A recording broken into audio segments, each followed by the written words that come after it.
And good morning to you all out there. This is your host for the day, Corbila Harden.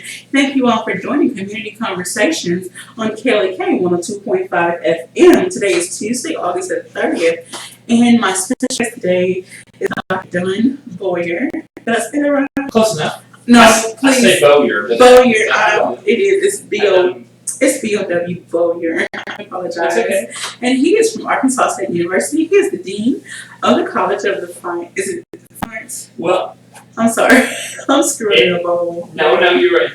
You were given all the information, and that's not your fault. I was the Dean of the College of Fine Arts for the last 4 years, and as part of the mergers at the university this year, the College of Fine Arts has been folded in together with a couple of other colleges. Oh, okay. I'm now director of the Fowler Center. Director of the Fowler Center. I apologize. It's not a problem. So, Dr. Dunn and I were talking before we got on air, and he has a very interesting background. And so I'm going to let him tell you a little bit more about himself, his educational background, where he came from, and how he got to Arkansas State University. Oh, goodness. First of all, thanks for having me here, and thanks for what you do for the community with this community outreach stuff. I'm a musician. My background is as a trombone player and also as a composer of music. A lot of jazz, but also a lot of classical music, importantly.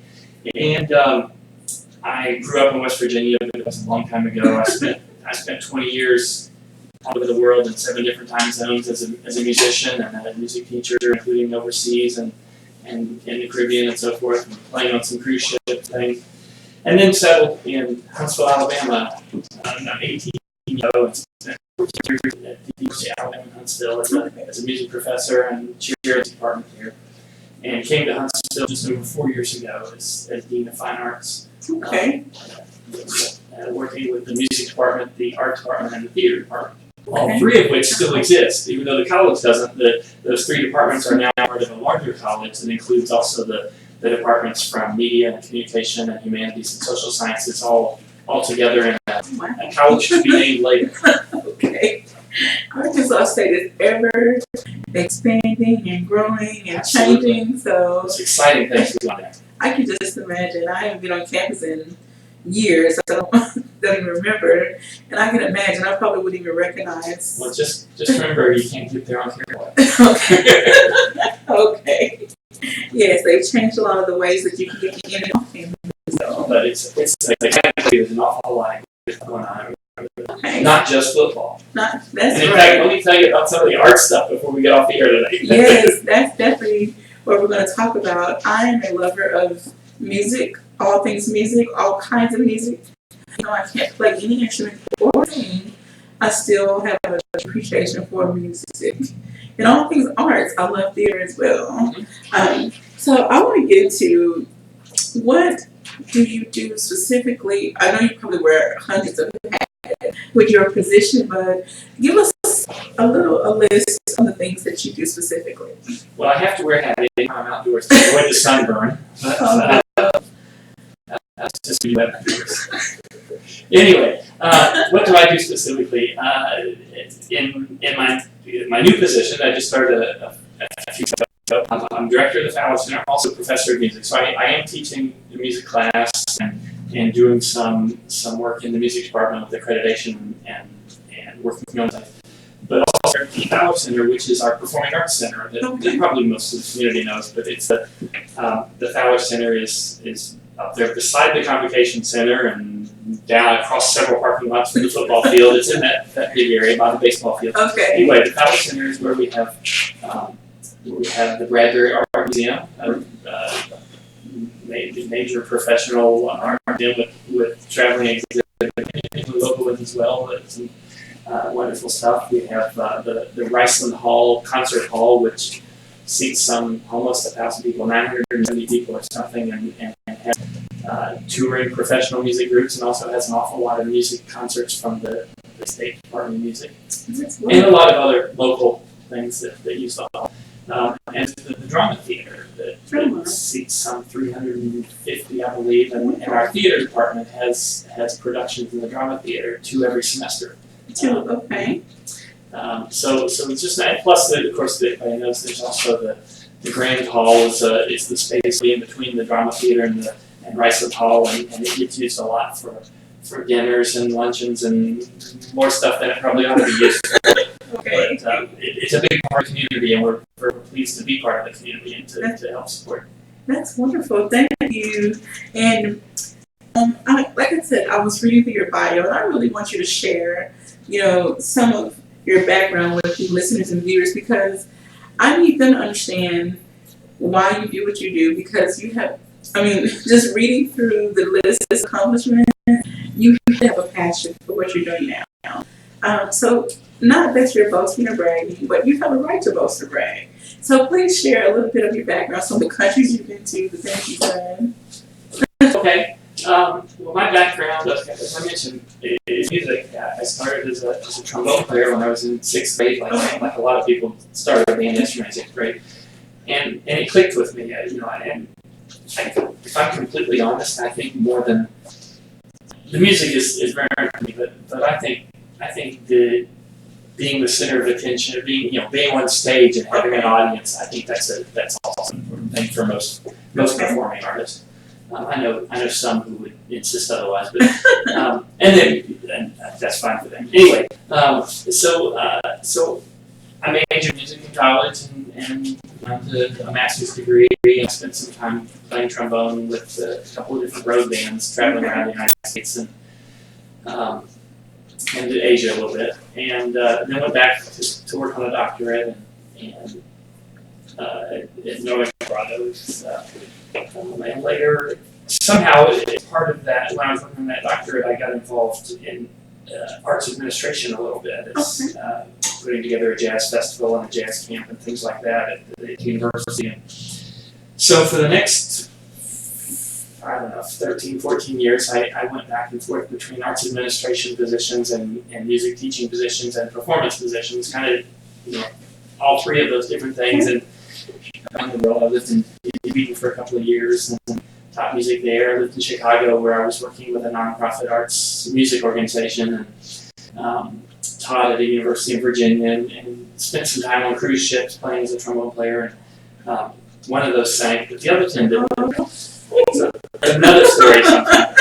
But and then ultimately, I finally got my doctorate earlier than I should have, and started an academic career at the University of Huntsville, and as a music professor, teaching jazz and music technology. And a few years later, I was asked to get back into administration and to be chair of the music department. And I did that, and I, those have been passions of mine for a long time, as a performer, as a composer and teacher, and as an administrator, working with the arts.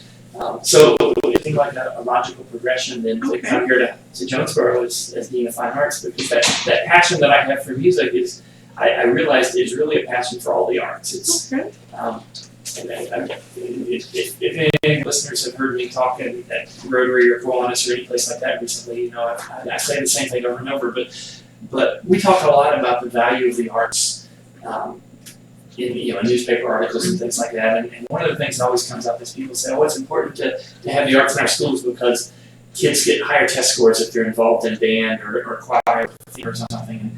And that's probably true, but that's not why the arts are important. Humans were creating music and art 40,000 years ago on cave walls, and using bone flutes. We have evidence of that, and those people weren't worried about test scores. No, they were not. They were creating the arts because part of what it means to be human.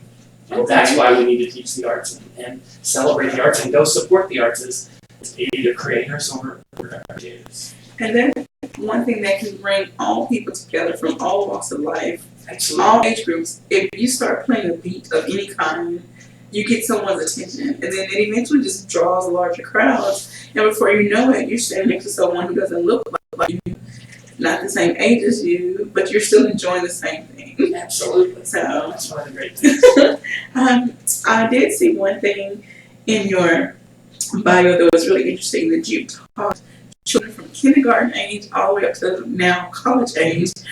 Can you say, I hate to say what was your favorite or most interesting, or what was it like teaching the little people? Well, my stock answer is I like all of the ages except the middle school kids have an awful lot of hormones. Oh no. But no, they were very nice too. I enjoyed all the teaching I've done, and for different reasons. And probably if I really thought about it, there's probably some common reasons. But what to me, one of the coolest things in teaching music and like pre-kindergarten, kindergarten, and first and second grade was those kids love any kind of music. It doesn't matter what it is, they love it. And just as they get into second, third, fourth grade, and especially if they have an older brother or sister, then start to think, well, I don't like that. That's not cool. That's not cool. It's not cool music. But if you can catch them before that, it doesn't matter what it is. They're just as happy listening to Beethoven as whatever. I don't know. I'm not going to come up with a pop example that's contemporary because I'm not in touch with pop music. But you know what I mean? Yes, kids that age love everything. Yes, they do. You all are listening to Community Conversations on KLK 102.5 FM. If you have any questions or comments for Dr. Dunn Bowyer, please call the station at 870-277-1080. The phone lines are open.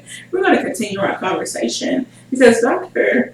Dunn has done some very interesting things, some very amazing things in his lifetime so far. And I know, like, it's nowhere near over. Do you ever see yourself retiring? I think if I retired, I'd be doing the same thing. Still be doing to some extent. I'd still be volunteering with arts groups, and I'd still be composing and playing trombone, and I'd probably still be practicing or something. I don't know. But because of the not sympathy or anything, but because of the opportunities I had when I was younger, traveling around the world and stuff, it wasn't a traditional middle of my life that would have put money into Social Security and retirement and things like that. So yeah, I don't know. I may never retire. I may not be able to. Okay. But I like what I'm doing, and so it's like I've retired already. All right, that's wonderful. I want to talk about, I know this is a past event, but you recently participated in the fundraising event for the American Red Cross. So please tell us more about that event, how did you get involved, and things of the nature. Sure, that was 2 days ago, but it's not too late. Anybody who's listening now and really wants to support the Red Cross can still go on and make a donation. Everybody, I'm sure, has seen the news report out of that area, out of southern Louisiana with the flooding and just awful flooding down there. And once the water is gone, the news cameras, in fact, the news cameras are almost gone already, but the loss and the devastation will continue for months. Some of those houses that have had standing water in them for a week or two, they're total loss. So about 10 days ago, my wife and I were watching this and we're talking, and always felt like one of the things we do as musicians is benefit concerts. I'm not very good at rebuilding houses or fixing electrical wiring or anything like that, but I can put together a concert and try to raise money for somebody else who can help out with that. Okay. So I went to see Pam at Carver at the Red Cross about 6 days ago, and said, is this something that we could work with the Red Cross with and put on a concert?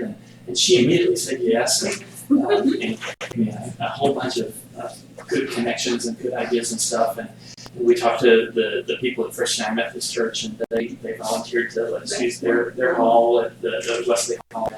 I talked to them, and every one of them, I had this Latin jazz band that played summer, and I emailed all of them, and every one of them said yes, I'd love to do it. So it was a really it was a short turnaround from the time we decided to do it till the concert was 4 days later. But I did hear from Pam at the Red Cross yesterday that at that point she counted a total of $670 raised towards Louisiana flood relief from right in Jonesboro. We're excited about It's not too late to put that over 1,000 if anybody wants to call Pam at the Red Cross or go to redcross.org.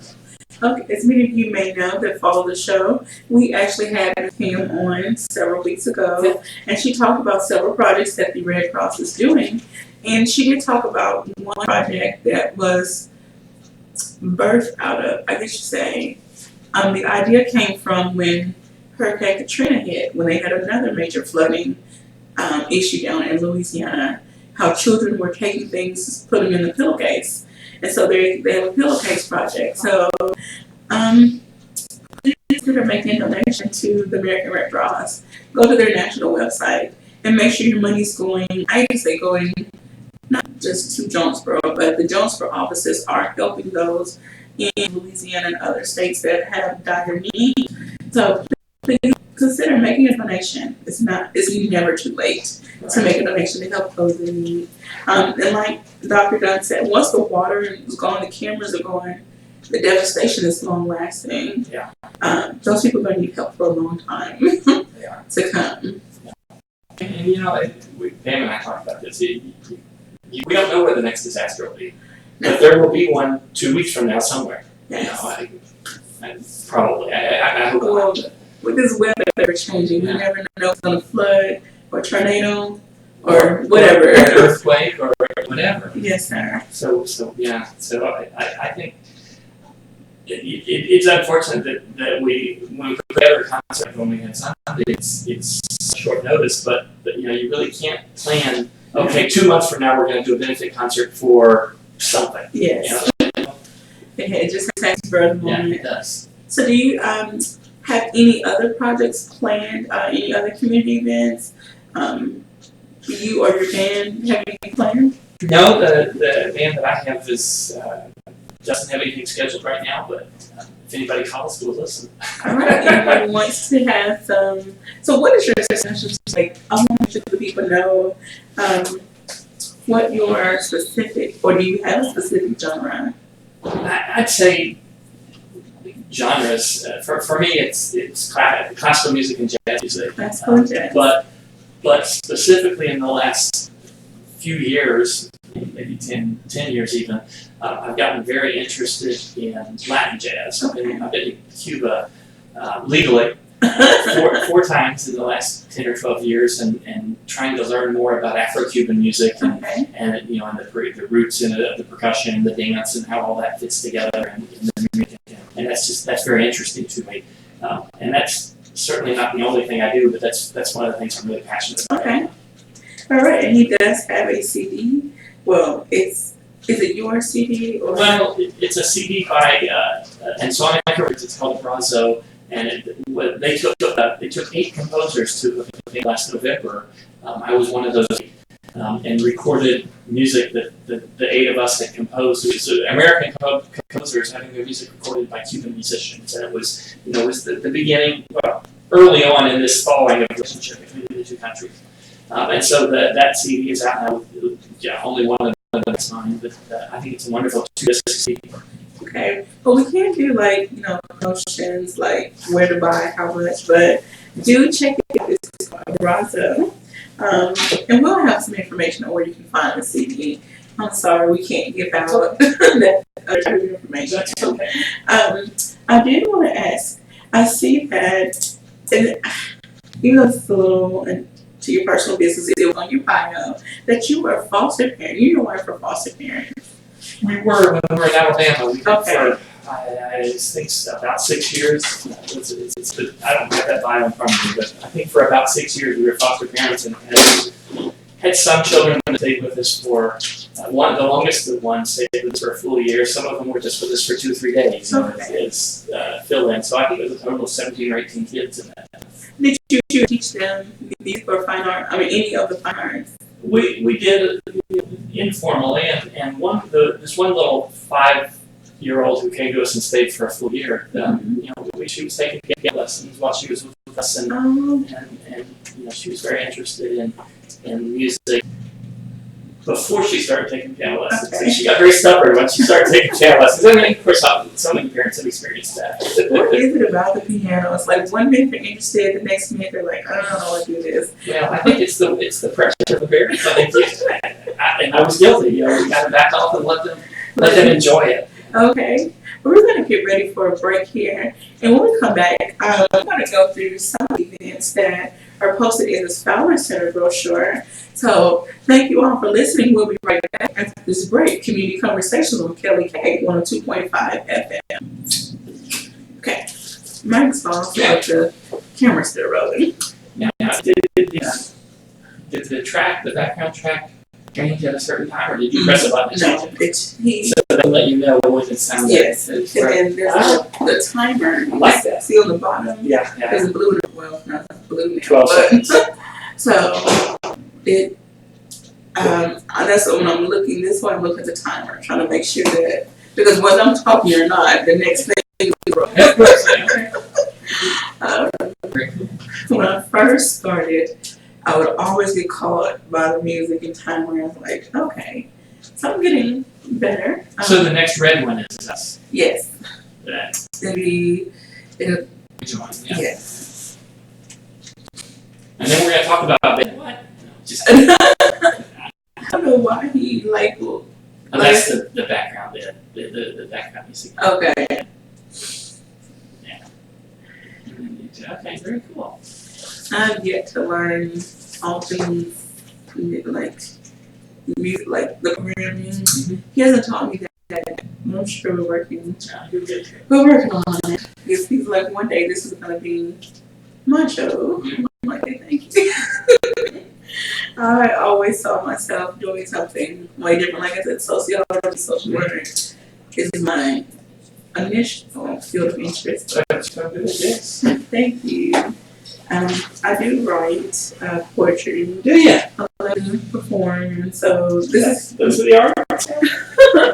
this is helping me develop my speech skills, like my speaking in public, not being so shy and working on delivery and projection, because I'm having to speak louder, making sure my words are clear, precise when I'm on the mic, and yeah. It's totally breaking out of our comfort zone. Well, that's good. So you have had from the Red Cross one. Yes. But you haven't had CASA yet. And I know my wife would love to come. Well, I don't know if she'd love to. She'd absolutely be willing to. Because she goes out and does community stuff. What's her name? Donna Bowyer, or Lamb Bowyer. She has her name. And Northeast, so on. CASA of Northeast Arkansas. So it's her cell phone is 256 651 1323. And she can come talk to you about all the good work that CASA does. I'm actually a little familiar with what you do. I used to work for an agency called PACES. This was back 2002. And so we partnered with them. Welcome back to Community Conversations. This is your host for today, Quilla Harden. And my special guest today is Dr. Bowyer. He is from Arkansas State University. He is now director of the Fowler Center. But he's also, the position has kind of changed. He started out as the dean of the College of the Fine Arts. And like we said before, there's a lot of things that are changing with those colleges. Some are merging together, so the name is going to change soon. So right now, we're just going to say he's the director of the Fowler Center. He does still work with the different departments dealing with the fine arts. So before we went to break, we talked about that we're going to get to some events the Fowler Center has coming up. And I'm going to let him explain and tell more. There's a lot of interesting shows here. You don't want to miss them. So go ahead, Mr. Dunn. Well, sure. Thanks again For Dr. having me Dunn. here. Just honest. Okay. And of course, it is important to point out that there are hundreds of things happening at the Fowler Center every year. there is a Fowler series of concerts that's the professional tourists that come in, and that's a total of 8 events, 7 in the Fowler series and 1 in the family-friendly series. It's a children's production. But beyond those, there are also all of these music department events, theater department events. The Bradbury Art Museum has all these art exhibits, and so there's tons of stuff going on. But right now, yeah, if I could talk about the 7 or 8 events in the Fowler series and the family-friendly series, which starts off very soon, October the 7th, which is in about 5-6 weeks. On Friday night, October the 7th, is the Moses Trio, which is a classical guitar trio, 3 classical guitar players, and they do a lot of original music that they have commissioned. So it's music by living composers playing classical guitar, and that should be a terrific show on October 7th. 1 week later, on the 14th, is our children's production theater. Children's theater. Family-friendly series. It's a children's event called Mathamagic, starring a magician named Bradley Fields, and we always do for these family-friendly productions. We do 2 shows, one at 11 in the morning and the other at 7 p.m. Okay. And there are a lot, and tickets are available for both, but primarily the 11 a.m. one is school kids who are bused in. A lot of schools in the area bus their kids in, and it's tied together with a grant from the Natural Science Foundation. It's through the Department of Education, and there's a lot of educational aspect to these productions. 1 week after that, it's coincidence that they're 3 weeks in a row. And the next of the Fowler series is a jazz vocalist named Denise Donatelli with her quintet. And that should be a terrific vocal jazz piece. She's had 4 Grammy nominations in the last 5 years for 3 of her CDs. All 3 of them were nominated for Best Vocal Jazz Album, and she also had the Best Arrangement nomination. I'm going to tell Miss Robin, she is our jazz lady on Sunday evenings at 6 p.m. I think she would really love this. Absolutely. And then a couple weeks later, after that, we're up to November the 4th. We have a regional group called Still on the Hill. It's a group from Arkansas, known as the Ambassador of the Ozarks. And they play more folksy. I'm not sure really the way to describe it, but they use some traditional Ozark instruments and sing and tell stories, and it should be a fascinating thing. Then we have a holiday production, September the 4th, with the 4 Freshmen. And of course the 4 Freshmen were a very popular group in the I want to say the 50s, but that was before my time. I'm not sure I have the timeline right. Anyway, the 4 Freshmen, the late 40s, early 50s, they're still going strong with younger singers, younger musicians, but still very active. And they'll be here December the 4th for the afternoon concert. One that I'm particularly excited about is coming up in February. February the 11th, on a Saturday evening, the Russian String Orchestra, which is a chamber orchestra from Russia, that will be here, and it's just going to be terrific. If you like Western classical orchestral music, that's going to be just a tremendous concert. March, we have March 11th, we have a concert with the percussion ensemble called Third Coast Percussion. And a lot of your listeners probably think, why would I listen to a percussion ensemble and just hear people on drums? We know percussion is a lot more than drums. Yeah, it's vibraphone, marimba, xylophone, and a lot of different pitched instruments as well as aids. Basically. And they do some very interesting mix of genres probably, but very interesting and very talented group doing percussion. I'm looking at this picture that's in the brochure, and there's like the big, kind of same wood instrument.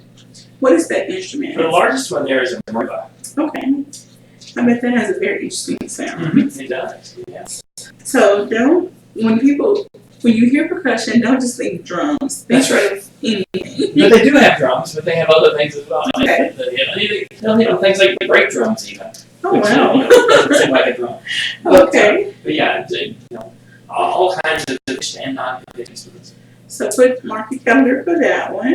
And then the last one is not an April Fool's joke, but it's April 1st. Oh, no.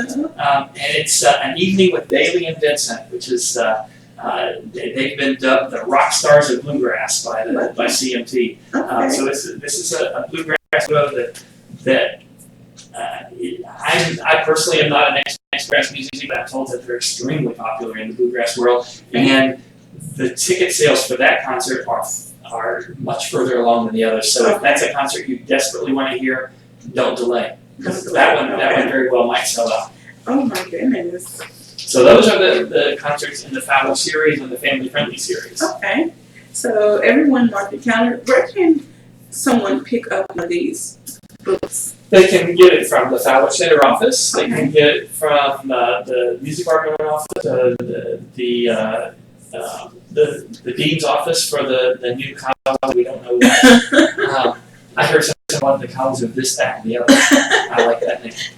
Actually, functionally, we're calling it the College of Liberal Arts. That's not the official name yet. Okay. But that's what we're calling it in the budget book at this point. Okay. Anyway, the dean's office there has them.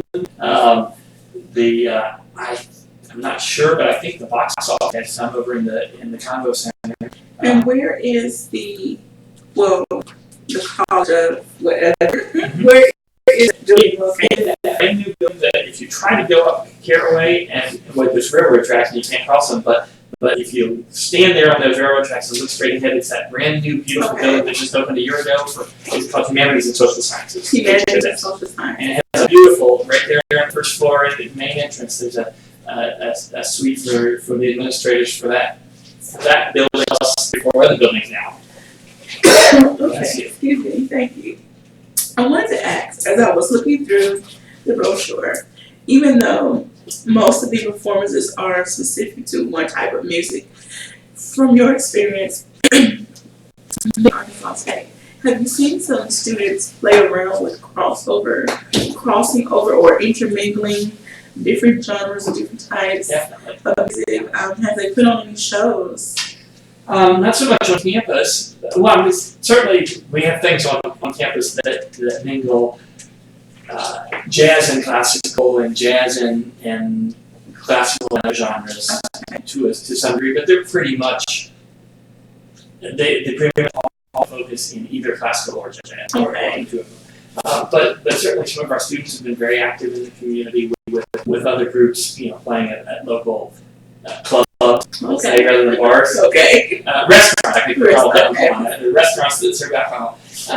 Anyway, and I don't want to get into the politics of that. But yeah, we have students, music students as well, and there are non-music students who are out in the community performing also in those popular genres. And there's been, several movies that have come out over the years where you see, just say, a young girl doing ballet and she meets this guy who's in hip hop or some other type of rock and roll, some other type of music, and somehow they end up meshing and collaborating. And so I also watched a video where this young guy was doing breakdancing, but it was slow moving breakdancing, and there was another guy playing a cello, and it linked together really well. So do you see things like that increasing more, taking two polar opposite types of music or dance and music, and just... I was at a workshop this summer at the University of South Carolina where we talked about it was a focus on exploring possibilities of new ways of teaching music in the 21st century. Because most universities in this country and in Europe as well focused on teaching music pretty much the same way it was taught 200 years ago. And then there's been talk about that recently, about how we need to explore preparing our graduates for careers that maybe aren't just because you're a terrific player, doesn't mean you will go audition and get a job with a major symphony orchestra and be an employee of an orchestra for the rest of your life with vacation pay and benefits, and all that. And so the idea is that our students are going to go out and have to create careers where they have to manage their own careers and do a little of this and a little of that, maybe teach some at a community college and perform in a community orchestra and have a private studio and all of these different things. I'm glad you brought up. I want to ask you to give some advice to those who are considering studying music, fine art, whether it's theater, any type of fine arts. What advice would you give to those? Okay, some may think, okay, this is my passion. I can sing, I can act, I can dance, but give me something. I have to say the cons of getting into the art. That's not the word I'm really looking for, but some of the dark truth, I guess. Well, first of all, there are a billion people whose grandmothers say you have a beautiful voice. Okay. And in every case, it's probably true. Okay. My bottom line is there are tons and tons and tons of people who have a beautiful voice. Okay. And every now and then, one of those people with no training becomes very successful. Okay. But for every one of those people who become successful, it really you get off, in my opinion. Okay. I think there's absolutely no way that additional education and training is gonna hamper success. And I think and to be perfectly fair, people who go through 1 or 2 or 3 college degrees in music or in theater sometimes still don't succeed. But I think the odds of them succeeding are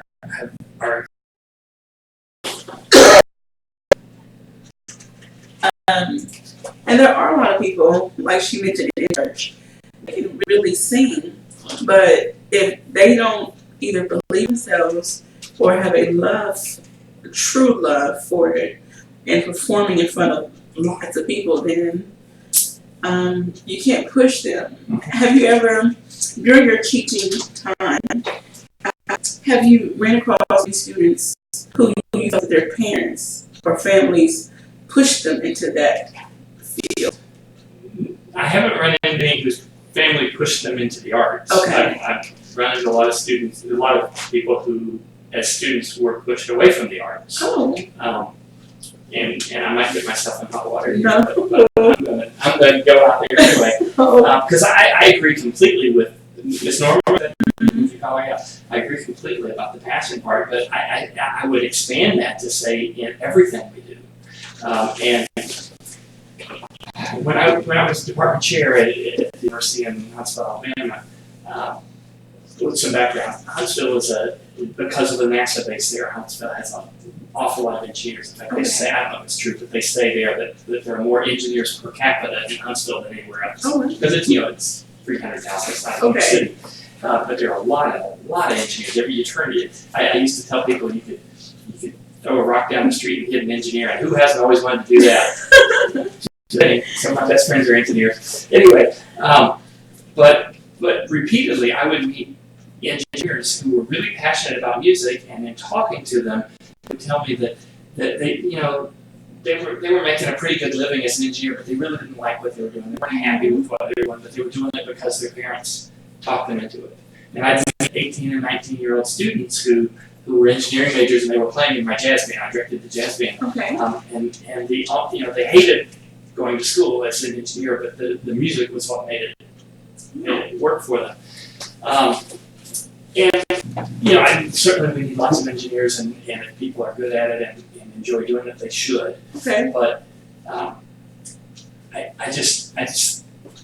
know that I'm very happy with what I'm doing, and I know a lot of people in the arts who are happy with what they're doing, and I think everybody deserves to do something they're passionate about, and figure that out, and figure out how to create a career doing what you're passionate about. Okay. Which might be engineering, or it might be some other science and technology field, and that's great. We need those people. But yes, we do. if you're not about that, I would suggest see what you are passionate about and see if you can make a success with that instead.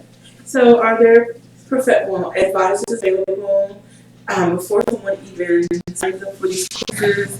Is there maybe some type of assessment that they can take? Say, okay, this is really the direction I want to go in, or how far into this field do I want to go? There are advisors. I think most of them would disagree with me. Okay. I think the governor would disagree with me. A whole lot of politicians, and I respect that. and that's fine. I don't know that part of anybody. But I know that I sidetrack myself way too often. I also met a lot of people in their late 30s, early 40s who would come to me, and when I was department chair there, this would happen like once every 2 months for several years. Okay, I'm sorry. We're going to have to go to break. We're going to finish up the story when we come back. You're listening to Community Conversations on KLAK 102.5 FM. The lines are still open, 870-277-1080. And we'll be right back. Cliffhanger. There's no way to turn off now. Sorry, I wasn't watching the numbers. No problem.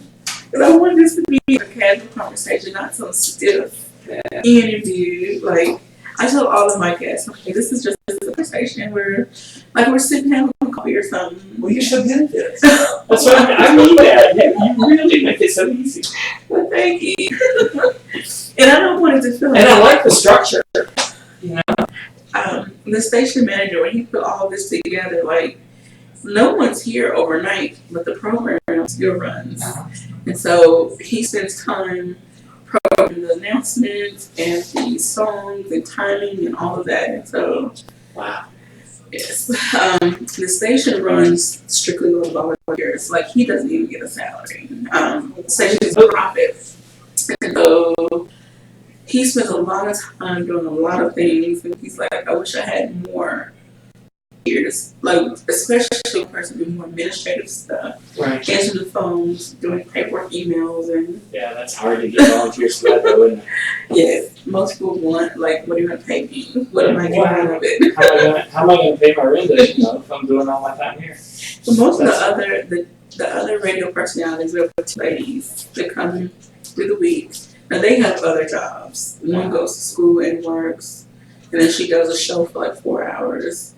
Sometimes they do pre-recorded tracks, so they don't be here the full 4 hours. That's the beauty of how this all works. Yeah. You'll never know if someone's actually here or not. So. Now, are you only doing Tuesday and Thursdays, or is this the only days that Tom Moore was trying to fill? Those are the days he was trying to fill. It's Monday through Friday. Okay. We've had several people from ASU. We've had one from recruiting, one from cluster, diversity team. The next 2 days we'll have people from the social work department.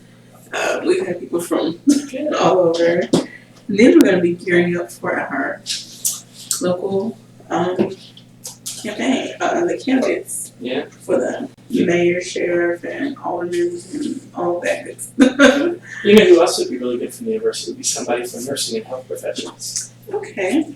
Because I've been trying, I started a partnership with St. Bernard's, and I haven't been able to keep in touch with that person because I'm an advocate for I'm an advocate for health awareness issues. Each month there's a different national awareness day for something that each month recognizes something. So I like to highlight, things that people don't talk about. Yes, we know about breast cancer. Yes, we know about diabetes and sickle cell. But there are other things that people don't know about that they need to know about. Do you want me to send an email to you and to the dean of that college and introduce you? What's your email address? QUBILAHJ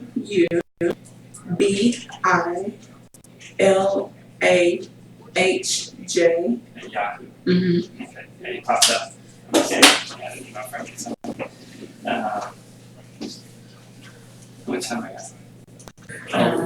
What's that? 5-6 minutes. Yeah.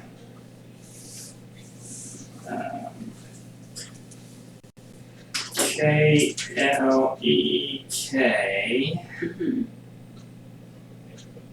community conversation. And there a 5-minute one after that? Oh, no, that's us. Yeah. Okay,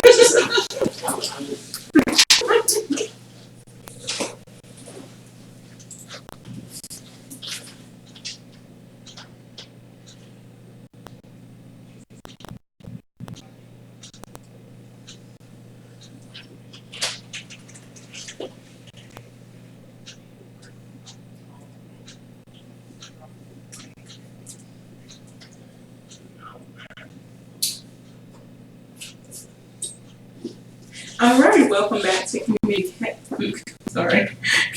Conversation on KLK 102.5. You never know what can happen live. Okay, I am your host, Quabila Hart, here with Dr. Dunn Bowyer. Even though he wants me to just call him Dunn, I just like to give him the respect he deserves.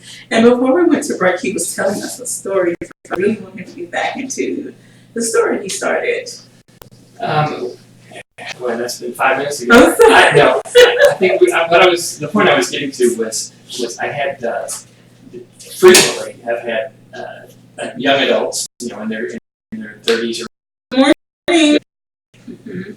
educational opportunities. We have a few moments left, about 2 minutes. Opportunities for community organizations to bring in plays if they want to host it at the Bowyer Center. I don't know how that works. I don't know that has happened, Okay. but I won't say that it couldn't happen. Okay. If somebody's interested in that, but let's call contact me at the Bowyer Center. Also, not to Foundation of Arts does a really good job of promoting themselves, but I'll throw out another shot at them. It'd be another good organization to work with. Okay, so if the Bowyer Center is not available or don't offer that, then consider looking to the Foundation of Arts. Maybe all three together. Somehow we can get some productions. We don't want anyone to miss out. I have truly enjoyed our conversation today. I know you didn't get to finish the story. I could talk for hours. Nobody wants to hear that. Like the lady was mentioning about the different plays, I've had the opportunity to watch a few things. When elementary school, I got to see Poe plays. The house, oh Lord, I don't know if this is Edgar Allan. The House of Montague, the Cask of Montague. Mm-hmm. I don't know if that's Edgar Allan Poe. Maybe the artists are on the. But anyway, I've seen quite a few things, The Telltale Heart and all of that different stuff. So that really jump started my passion for literature. I love music, like I said, but literature and the spoken word, I think that the performing, that's more me. So, and you gave some advice to those. If singing, performing, passion, really look at long term. See where it can really take you. How deep is your passion? Right. Can you be really successful? Will it be really profitable for you? Think about all of those things. And don't expect overnight success. Okay. That you hear about it and it does happen, but it's extremely rare. Okay. It's like winning the lottery. Okay. Well, I want to thank you all for listening and watching Community Conversations. Check us out every day, Friday at 9 a.m. on KLK 102.5 FM, live on Facebook and YouTube. This has been your host today, Quabila Hart. Enjoy your Tuesday. Way to go. Thank you so much.